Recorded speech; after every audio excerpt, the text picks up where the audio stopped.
5 cats I read this year. Oh god, I thought that was gonna be funny and cool. That's not how Taylor Swift did it. Ow! Oh god, Taylor Swift is a liar. Ow! Oh god. I'm sorry, Blueberry. I don't think you like that either. Hello and welcome to another episode of It Came From the Page. And this is my 4th time trying to do this video, which is interesting because I'm going to be doing 4 best of lists in the next 2 weeks. I read over 275 books this year, and I thought, hey, I should do a whole bunch of very weirdly specific best of lists in order to talk about as many of them as I can. So this is going to be a top 20. One of them is going to be a top 30. And then I think there's another top 25. So we're probably going to be talking about probably about 100 of the 275 books I read in 2023. And that's because it was a really good reading year. There's nothing better to start out, though, than with trash. I am not a classy man. Everyone normally will come to my channel to view whatever trash heap I'm going to try to convince you is good. And as such, it's got to start 2024 talking about trash. So this is going to go from 20 to 1. So let's just get started because there's a lot of books. Alien's Nightmare Asylum is a book adaptation of a 6-issue comic book series from Dark Horse Comics back in the day. Now that is one of the best comic book series to ever be written about Alien.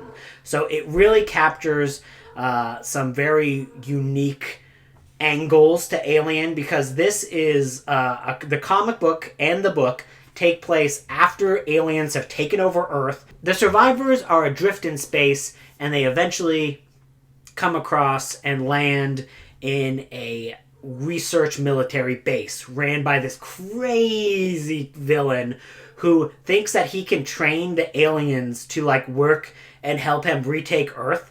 So he is trying to use Pavlovian methods to train the aliens to listen to him and to obey his orders.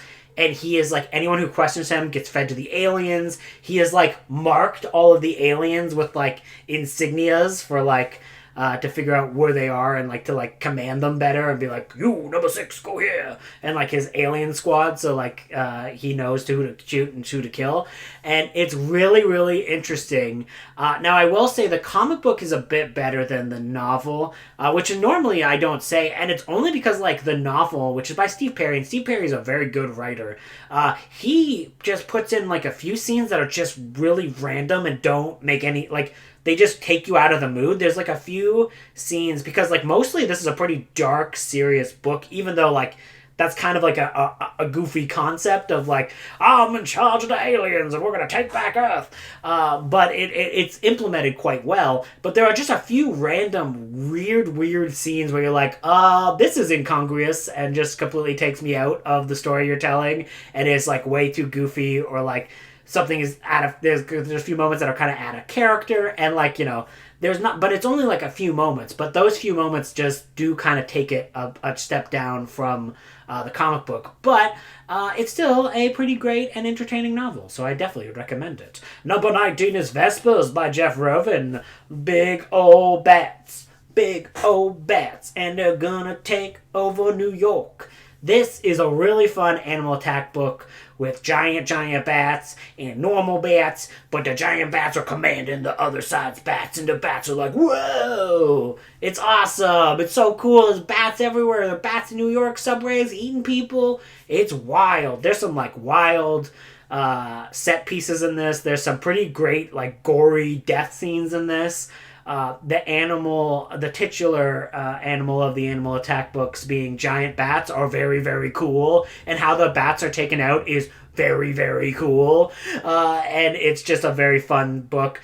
There are a few weird political bits where I'm Jeff Rovin, what are you trying to say in this book?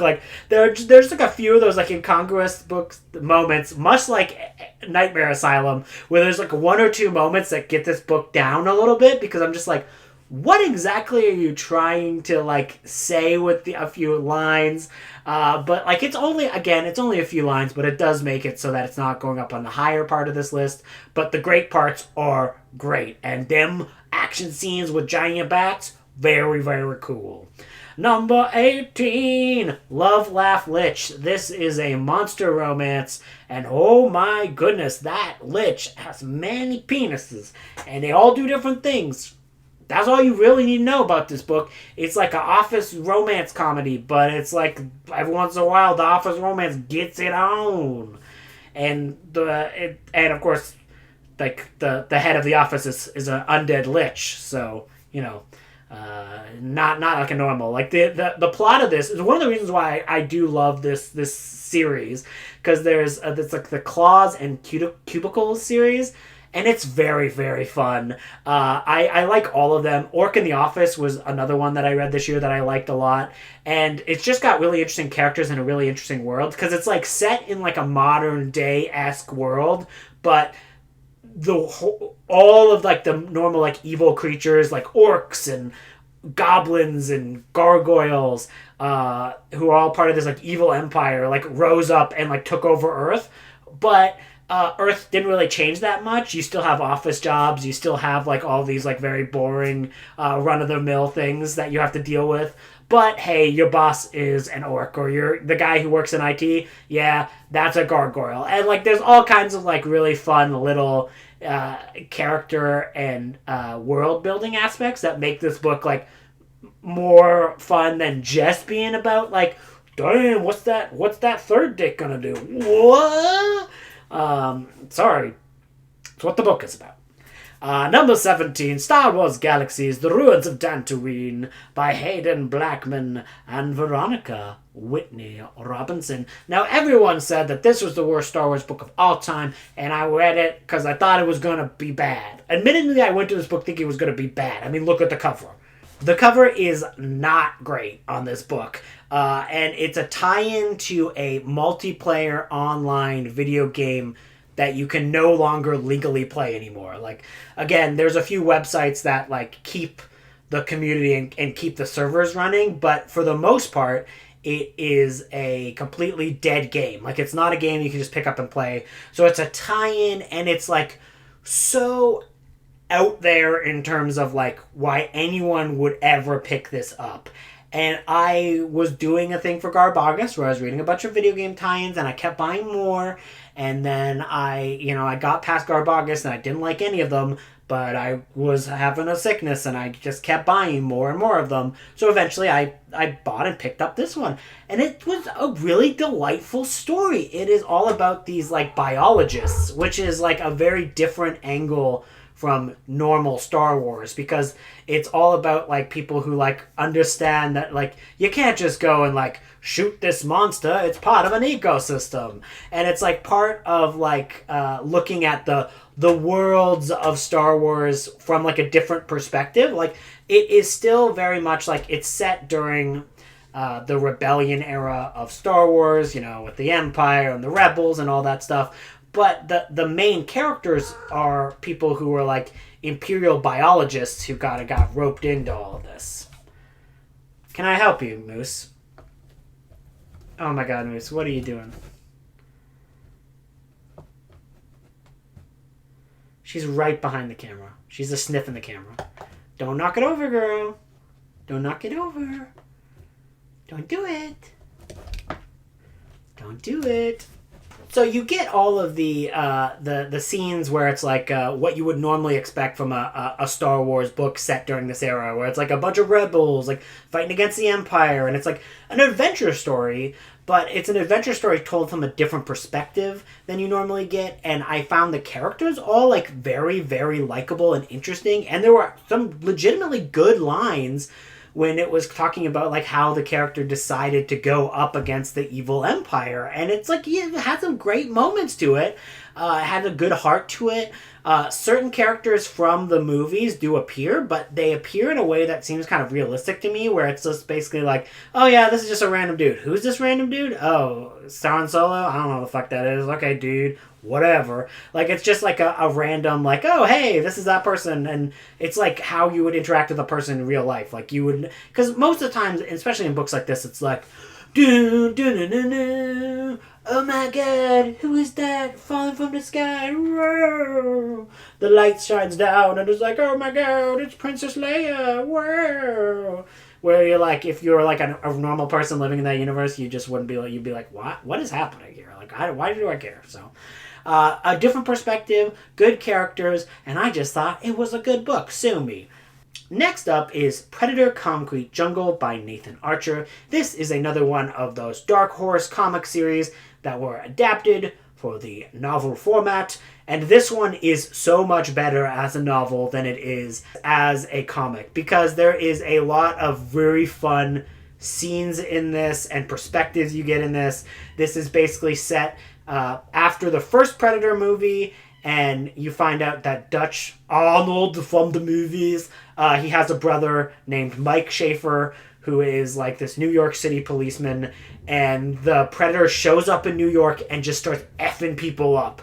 And it is very, very fun. If you're at all into Predator stories or the Predator movies, you will definitely have a good time sitting down and reading this book.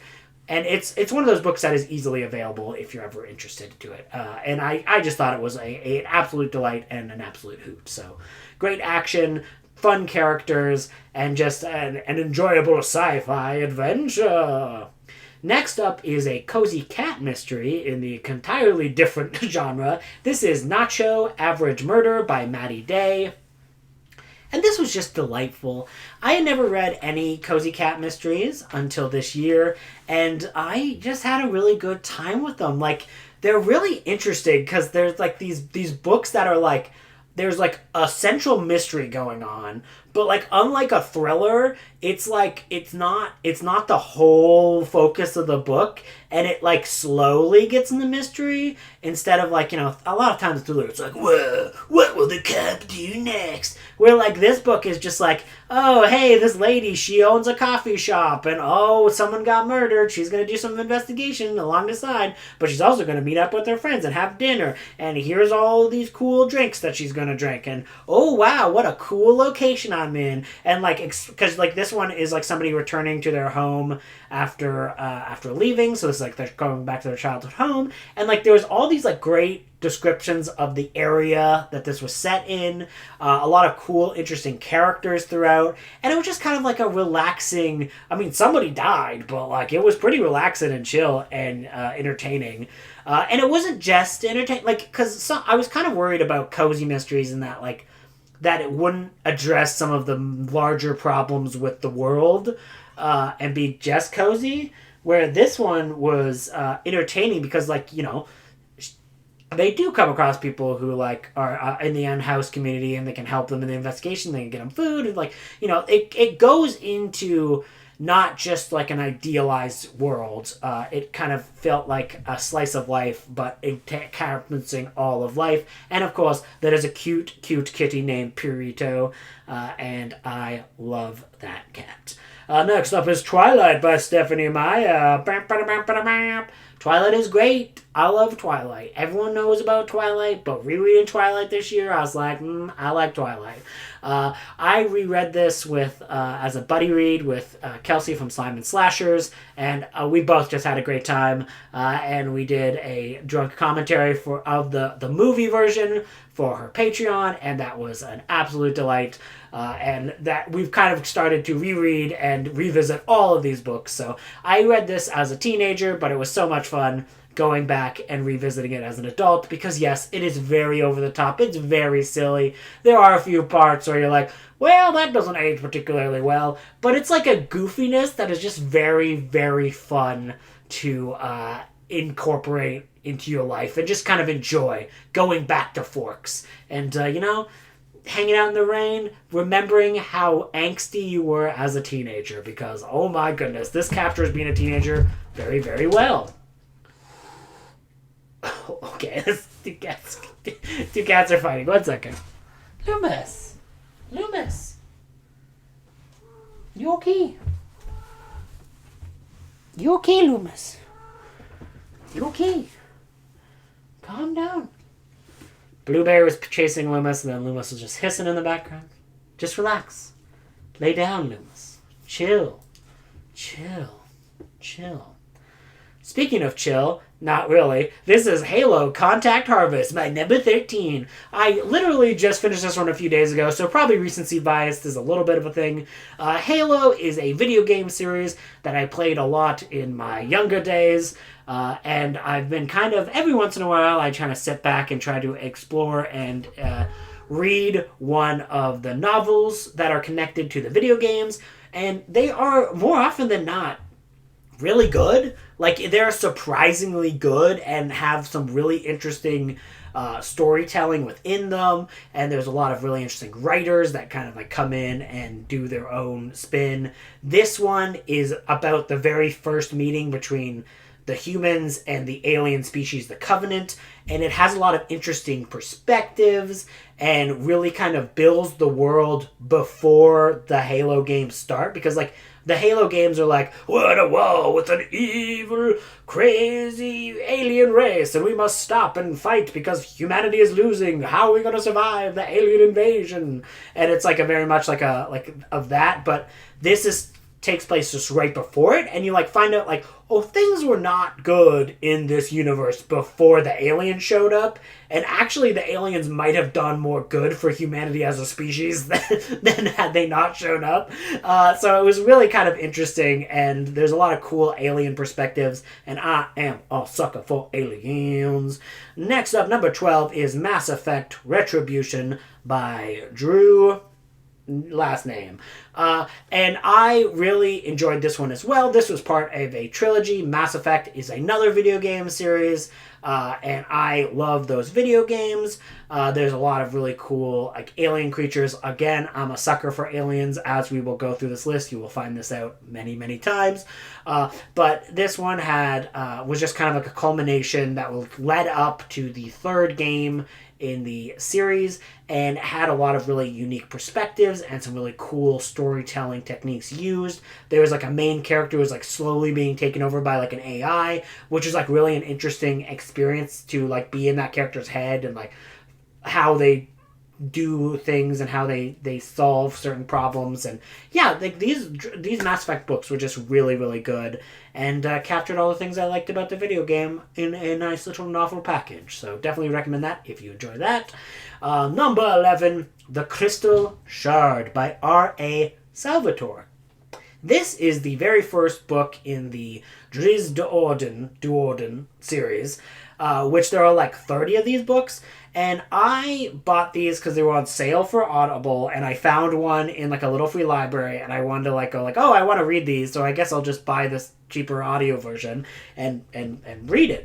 And like, this was like really, really, really fun. And it kind of brought me into this revelation that like, maybe I would enjoy fantasy.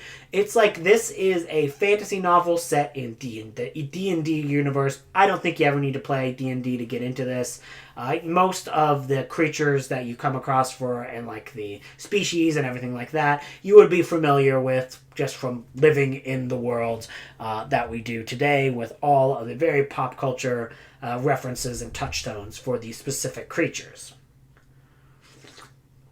But this story takes place like in this like ice area called Icewind Dale. It is a very like obscure, far out there geographic location where not a whole bunch of people live, and they live in a little bit of a different way.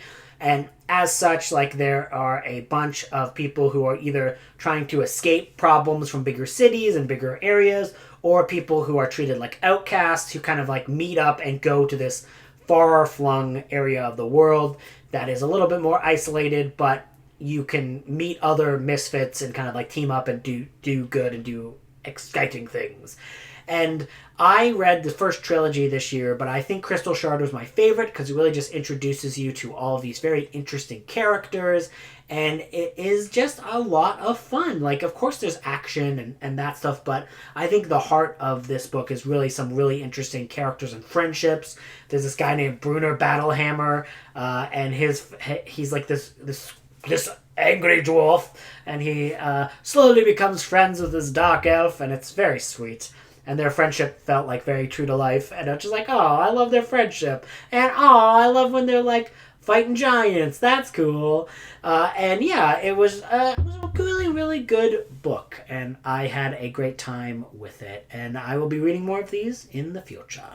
Number 10 is Chainsaw Man. This is a manga, and it was very fun. It's like very much a trashy manga where it's just like the main character is like has like no higher purpose in life. He is just like a smut obsessed man who has no other opinions or views in life, and he suddenly gets the power of chainsaws and has to like do things for people, but he's like the most reluctant hero of all because he just doesn't care, and he's like not really a hero at all. It's just like okay, if you give me a kiss, I guess I will do this. And that sounds very like not fun to read, and it's like it's a testament to this book that is actually very fun to read, because a lot of times like characters like that, especially in anime, you're like, oh, I don't want this, like this is not good. But no, it's all like consensual, it's all adults, and it's just like a very refreshing thing. It's like I avoid anime for most of my life because I'm just like, I don't want to see this. I only want people with 401ks. If they don't got a 401k, I'm not interested in them. You know, it's just... And now, and this was fun because it was the trashiness and the fun action and the wild gore and crazy characters that come with a good anime, but everyone's adults. It's much more entertaining that way. I put the first one on here. I have kind of fallen off. I might get back into this in the new year. Next up, number 9 is Deadlands Boneyards by Shannon McGuire. I really like this. So this is set in the Deadlands role-playing game universe. I've never played a game of Deadlands. I don't really know how Deadlands works personally. I just picked this up because it seemed like a cool book. And yes, even though it is a tie-in to something I've never experienced or read, it was still really, really fun. The characters are really good. This is all about a traveling carnival, and it is like a traveling Old West carnival, and they're going to their final stop of the year, and the final stop is at this place that has a dubious history. There is rumors that it's either the best place ever to go for carnivals, or it's something where carnival people go and never return. So this universe has all kinds of creatures and wild things. Like it's like there's like a interdimensional warp basically that happens back in the Old West, and it changes everything and how the entire Old West looks. So this is like a very like Weird West type of book, and it just has awesome characters, really interesting perspectives, really cool action sequences, and yeah, I just had an absolute blast with this. It's just a really fun adventure story, so I would definitely recommend Boneyard. Next up in number 8 is Brigador by a man named Brad Buckmaster. What a name. This is a video game tie-in to a video game I've not played. There is some controversy about the video game itself, but this is just the book based off of it. I don't really know too much about all of that, but I do know that this is just a book that was tied into that video game. I don't think I will ever play the video game. It just doesn't look like a type of video game that I would enjoy. But this book was awesome. This book like went hard. It is very, very grim dark. It is a depressing, dark, dystopian book. And if you know me, I love dystopian sci-fi. I love it when everyone seems to be miserable. It just makes me happy. I'm like, ooh, no one is happy. That makes me happy. And this is like this book where there is this horrible military dictatorship, and the military dictatorship has all of these things called brigadors, which are actually has all of these mechs that are basically keeping the society in line, and like it really like harshly puts down any uprisings or any protests, and in a way that's just like whoa, wild and dark and woof, and really makes you go like, oh my god. And during one of these periods of like social unrest, you get this message that is broadcast to everyone and it is from this corporation who is looking to take over. Basically, Brigador is a story that is this isolated planet in this galaxy-wide empire, and the galaxy is taken over by a giant corporation. Think Alien, basically. And there is this one particular planet is separated from this corporate hegemony because it had like a horrible military dictatorship take it over and arm all of these like giant lasers that make it so if anyone tries to get in and try to take over the system and bring it back to the corporation, it gets exploded. And the people who are part of this like military dictatorship are in the midst of this huge social uprising. And in the middle of this social uprising, the company manages to get a broadcast through to every single person on the planet. And it basically is like, hey, if you shut down these batteries that are like these laser batteries, you will become a citizen. We will give you all these rights. You'll get all these rewards. And if you take over and topple the military dictatorship, then, you will have a place in our new corporate empire that is going to take over. So suddenly everyone in this entire planet is going ham to try to get the money and to try and get a better life in some of the most brutal action sequences with some wild dark scenes. And it is really, really effective and harrowing, and is like everything you'd want from a grim, dark story. So I was really impressed by that one. Next up, this is a book, if you are on this YouTube channel and in this little corner of BookTube, you will know quite well. This is Elves by Sydney Williams.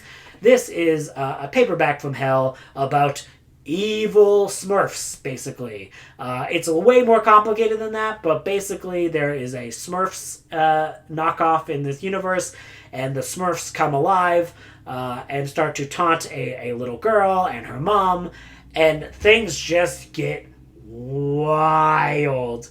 And there are like character shifts and like character reveals in this where I was like, what? Okay, I'm there. It is an absolute thrill ride. The first little bit takes a little bit to get to the unhingedness, but I actually like the first bit too, because it's like a lot about the mom looking after her daughter, and like there's some like really good character work in there. And again, one of the strengths of this book is the characters that ground all of the very wildness that is happening. So really, really would recommend this, and I'm going to have to check out more of this author's work in the future. So thank you to Kelsey from Simon Slashers for bringing this to all of our attention.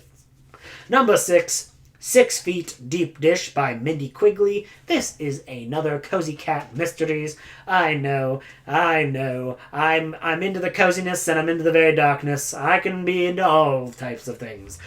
This was just a really, really fun story. The chef is moving from Chicago to this bay that's close to Chicago, right by the waterfront. And she's opening up a new restaurant. And while she's kind of like opening up the new restaurant, of course, because it's one of these books, a murder happens at her grand opening. And it's like, oh no, she put all of her like heart and soul into this restaurant.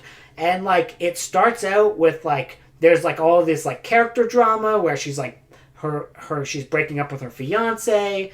And they're trying to share custody with this cat named Butterball, and there's just like all of this really fun character works. And I know it sounds very stressful because like for a while it is like it's a very stressful opening, but it is a cozy cat mystery because things kind of calm down a little bit and we get into the very cozy cat mysteryness of it all, which is a lot of food, a lot of drink, a lot of like talking about what the weather is like, what the world that they're living in, a lot of slice of life, and there's a mystery to solve as well. And I just thought this had a lot of really great characters, really fun cat, And yeah, I just really enjoyed this overall. So I had a great time with this. And I also liked the sequel quite a bit as well. I'm excited to read the third one soon. Number 5 is Hard Reboot by Django Wexler. This is a novella, but is a novella that is like, I don't know if it's really trashy enough to be here, but it's set on Earth.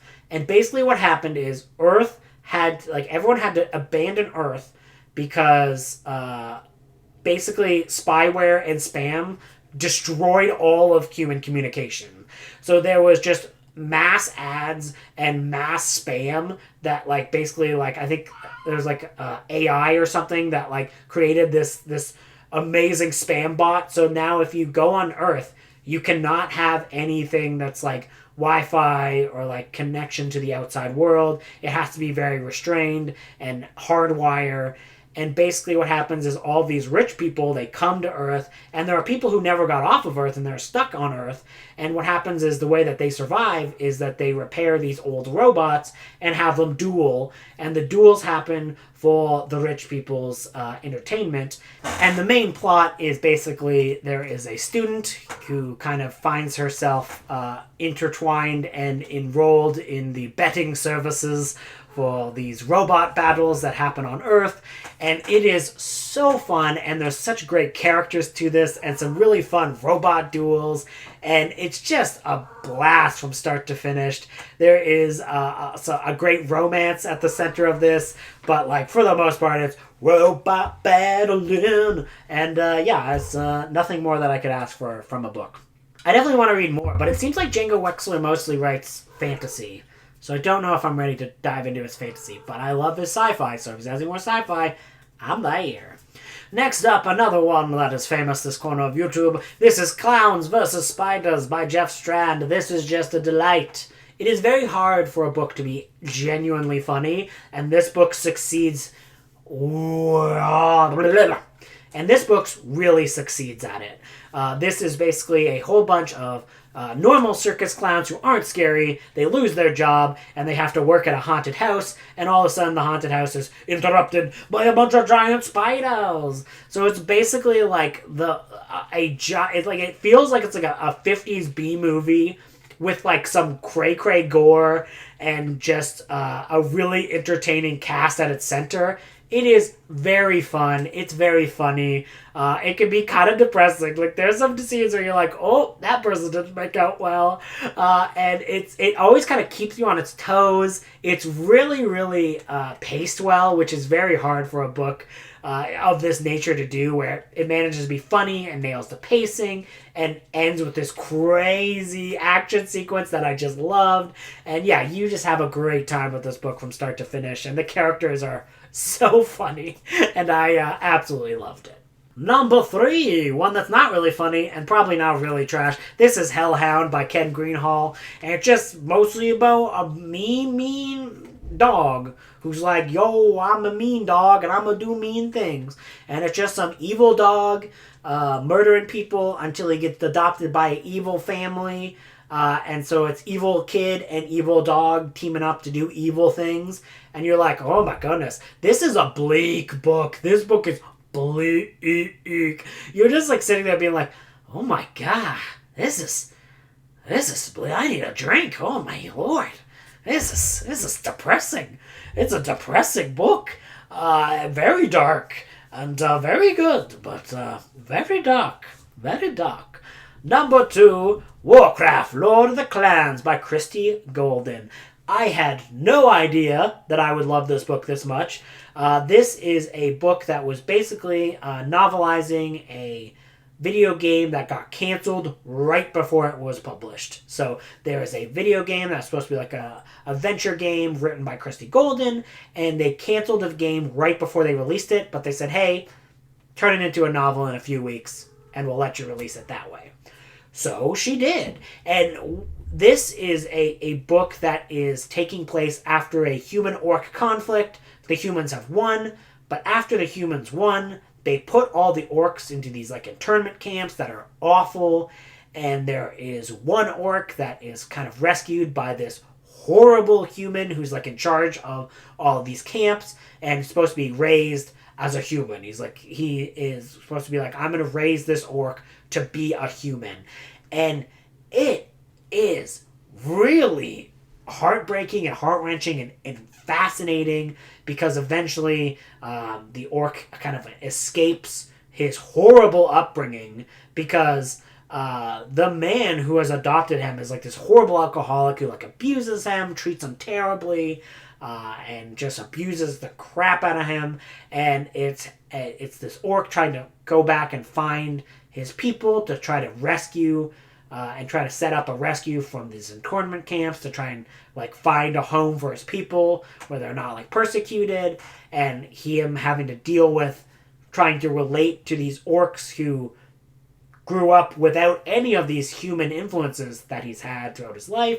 And it's really a pretty deep book that gets to some very deep ideas and themes, and it was the last thing I expected from a Warcraft novel. So it's gotta be up there, because I'm like, how is this here? This is amazing.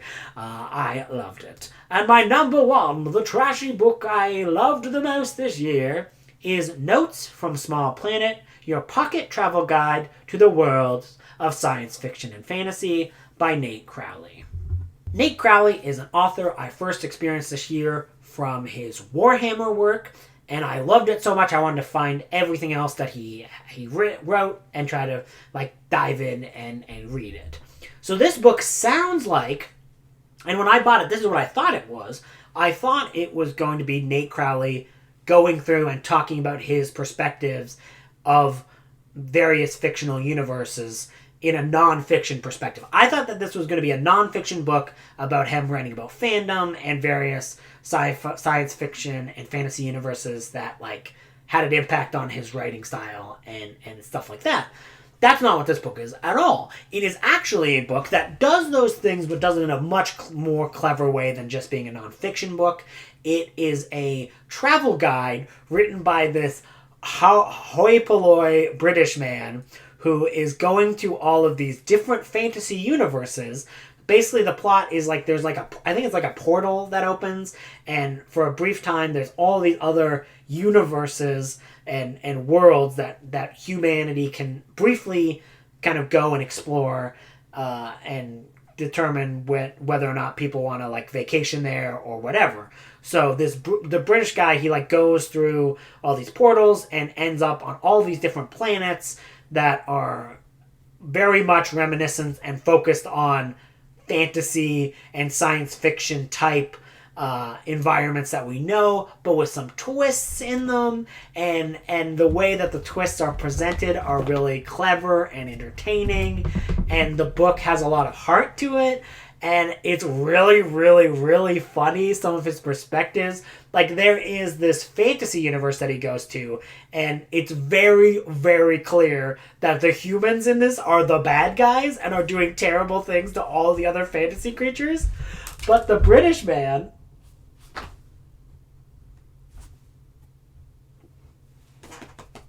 Come on. But the British guy is like being like bribed by the king of this land to say only good things about it. So like he goes to these like horrible conditions of the orcs, because like the orcs all are pretty much enslaved and like forced to do like child labor and like mining and all these like horrible things for the benefit of the humans of the society. And he goes there and he's like, oh, these goblins, it's very... And like, he cannot understand that the humans are incorporating child labor. He just assumes that the orc children are goblins. And like, he has like an editor who keeps chiming in and is like, it's clearly child labor, mate. Like, these are not goblins, they're baby orcs. And it's so funny. Because it really points out all of these things in various sci-fi and fantasy universes that are very messed up that we never ever really think about. Like, there's an amazing scene where he arrives at like basically like a Harry Potter universe where it's like a split between like magical people and like non-magical people, and he accidentally makes the magical, like he accidentally has the humans find out about this magical people who are like doing crazy things, and a giant war breaks out, and it's amazing.